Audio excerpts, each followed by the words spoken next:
what I want to do in the last half an hour, having talked about the historical interaction, sometimes encouraging, sometimes frankly pretty dismal on both sides, is to look in more detail at the most central issues that invariably come up between Muslims and Christians in dialogue. I've already talked about the problem that is really an internal Christian subject for Christian reflection on the status to be attributed to the Prophet Muhammad.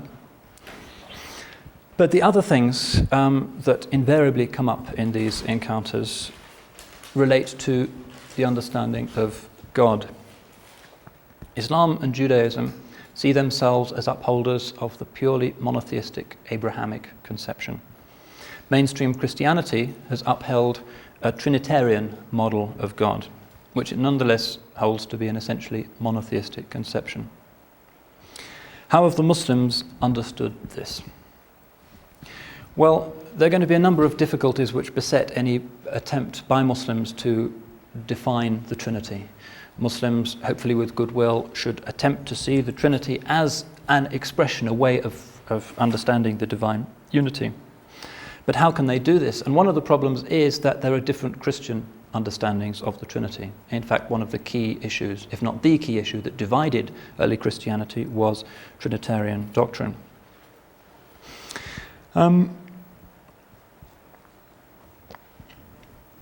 Reading the Muslim theologians, one sometimes gets the impression that some of them never got the point about the Trinity fully. Perhaps they were impatient with it. There's an assumption amongst Muslim believers that ultimate reality has to be ultimately simple, and that any attempt to introduce a plurality or multiplicity within the Godhead is so obviously absurd and a compromise with that principle that it doesn't really need to be investigated in detail. But we also find amongst Muslim writers, even in present times, a quite sharp hostility. That Muslims are very impressed by Christian ethics, by the life of Jesus, but they really don't like the Christian understanding of God. And there are two reasons for this, I think.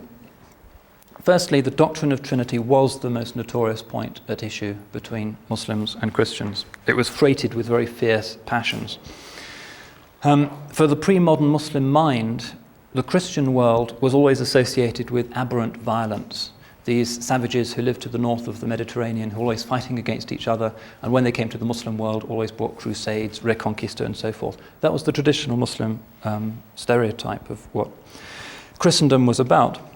And the idea was that the objective of all of this was to impose the doctrine of Trinity on the hapless Muslim victims. It's recalled even today amongst Muslims in Russia that when Ivan the Terrible took Kazan, he told its people that they could only escape the sword by praising with us the most blessed Trinity for generation unto generation. And even today in Bosnia, the salute used by Serb irregulars is that. That's the salute that you'll see them waving on the top of their tanks, which is the traditional Serbian symbol for the Trinity, which is the old gesture of defiance against Muslims. So a lot of Muslim theologizing about Trinity has not been able to be particularly objective. It's always taken place against this very powerful polemical background of fear and often outright hatred. The Trinity as the very symbol of the violent, unknown other. To this distortion, I think one has to add some problems implicit in the doctrine of the Trinity itself. Islam, although it's produced great thinkers, has nonetheless tended to put fewer of its epistemological eggs in the theological basket than has Christianity. What I mean by that is that the great intellectual enterprise of traditional Christianity was always theology. That was where the bright people went. That was the queen of the sciences in the universities. In the Islamic world, and also I think for most pre-modern Jews, theology was important, but a lot of great minds also went into areas such as law and jurisprudence, and also into mysticism. So one finds in Muslim presentations of the Trinity, as I said earlier, this sense of impatience. That the idea framed at the Council of Nicaea in 315, that God is actually made up of three persons, one of those persons is further subdivided into two natures, namely the divine and human attribute of Christ. But all of these somehow resolve to authentic unity. That seemed rationally very dubious to Muslim theologians and also seemed intuitively wrong. God, as the final ground of all being, simply has no need of being so complicated. Why can't ultimate reality be ultimately simple? So these are two obstacles to a correct understanding of the Trinity. First of all, the historical political background of fear and mistrust, and also a kind of Muslim impatience with over-elaborate metaphysics. There are sophisticated metaphysical thinkers in Islam, but as I said, the great thinkers have tended to gravitate towards law and towards mysticism. Did somebody have a question? I thought I saw a disembodied arm waving. I was hallucinating. Now, these two obstacles to some extent do persist today. However, they have been dissolved to some extent. But a greater and more recent problem is that the traditional diversity of Christian understandings of the Trinity, which always made a Muslim understanding of the central jewel of Christian theology, traditionally understood, much more difficult, namely that the pluralism, that the plurality of Christian ideas of the Trinity has actually been exacerbated.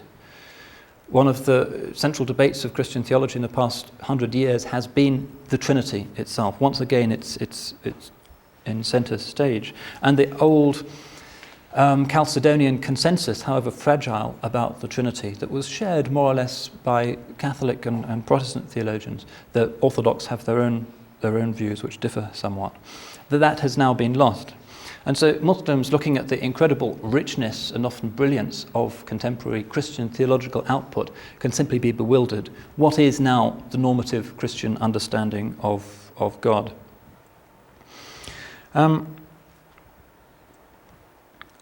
What do Muslims actually say then when they confront this literature? And invariably these are the points that get raised in dialogue. First of all, Muslims recognize, or should recognize, that there is hardly any tenet of Christian theology or even morality which does not depend ultimately on this doctrine of the Trinity. A lot is at stake for traditional Christian orthodoxy. The fundamental dogma of Trinity doesn't make any sense unless you also accept the doctrines of incarnation and atonement. St. Anselm, in his famous book Deus Homo, showed that the concept of atonement demanded that Christ had to be God, since only an infinite sacrifice could atone for the limitless evil of humanity, which, as St. Augustine put it, was a massa damnata, humanity as a damned mass, because of Adam's original sin. So infinite is the sin of humanity in classical Christian theology, that only an infinite sacrifice can atone for it. Hence, only God himself can do it. Man cannot dig himself out of this mess. So, Jesus of Nazareth was hence God incarnate, walking on earth, distinct somehow from God the Father, who remained dwelling in heaven and hearing our prayers and his prayers.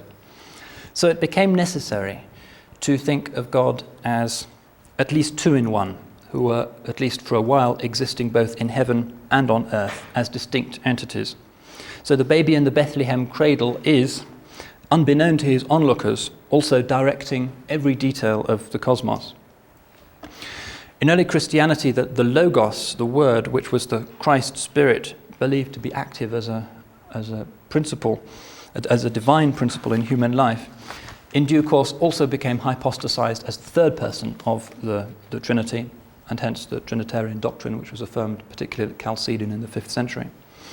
And no doubt this process was shaped by the triadic beliefs which hovered in the Near Eastern air of the time. Many of the late Roman mystery religions also believed in a triune deity. Also, some of them believed in a divine atonement figure. Mithras, for instance, is an example of this.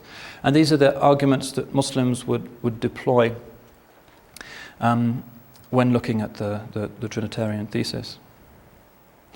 Now, when I look at the evidence for this process, I have to say that I'm probably not qualified to to say whether the arguments being advanced are coherent or not, because I'm not a biblical scholar, and New Testament scholarship in particular is one of the most heavily populated and brilliant domains of modern scholarship. It's calculated that a new scholarly book on the New Testament is published every 20 minutes, if you can believe that.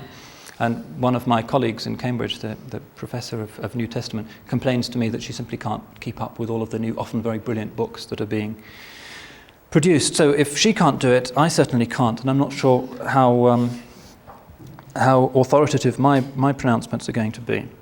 But as a layman, it does seem that a kind of consensus is beginning to emerge amongst serious historians, preeminent amongst whom are figures such as Professor Geza Vermes in Oxford, who's the expert on the Dead Sea Scrolls in Britain, that Jesus of Nazareth himself never believed or taught that he was in any sense divine, that he was a second person of a divine trinity.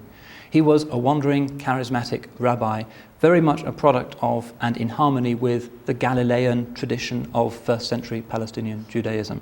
This is what Professor Vermes has said in his book, Jesus the Jew. And it's very widely accepted, not just by British theologians and New Testament people, but also in the States. You have people like Professor Burton Mack, for instance, at Claremont in California. Could you write the name of that? Yeah. Professor Geza Vermes. He has several books. One's called The Religion of Jesus the Jew. One is just called Jesus the Jew. There's the third one I can't remember. He's also the most distinguished translator of the complete Dead Sea Scrolls.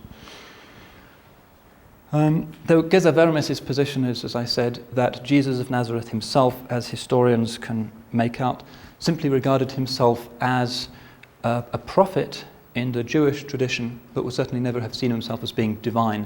That was something that came into Christian belief subsequently as the result of the infiltration of Hellenic ideas of a human being being God simultaneously, which was the idea, for instance, that underpinned the Roman Empire.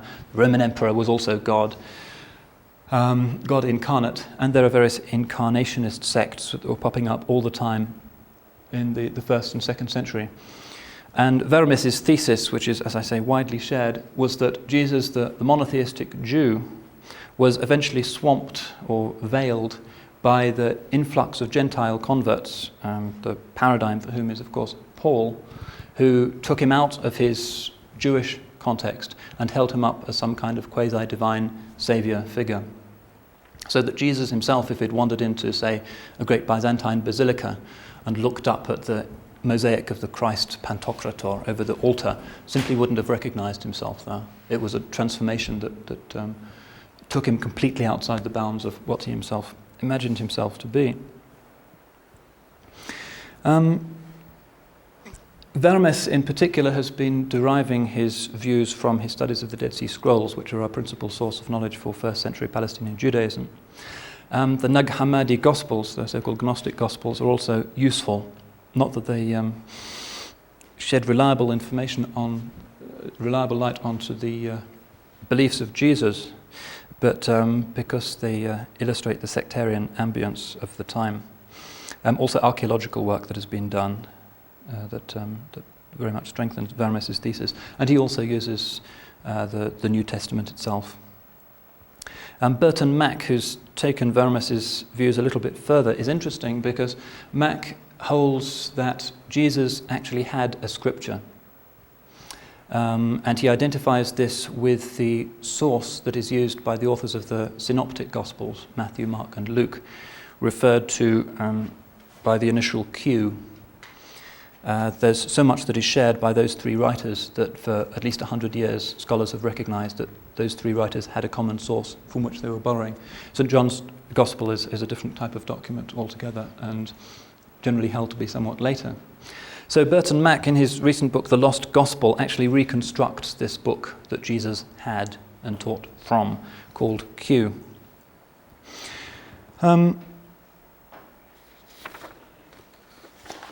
Now, why do I mention all this? Well, because I think it heralds a possible new and more hopeful chapter in the sometimes dismaying story of Christian-Muslim dialogue.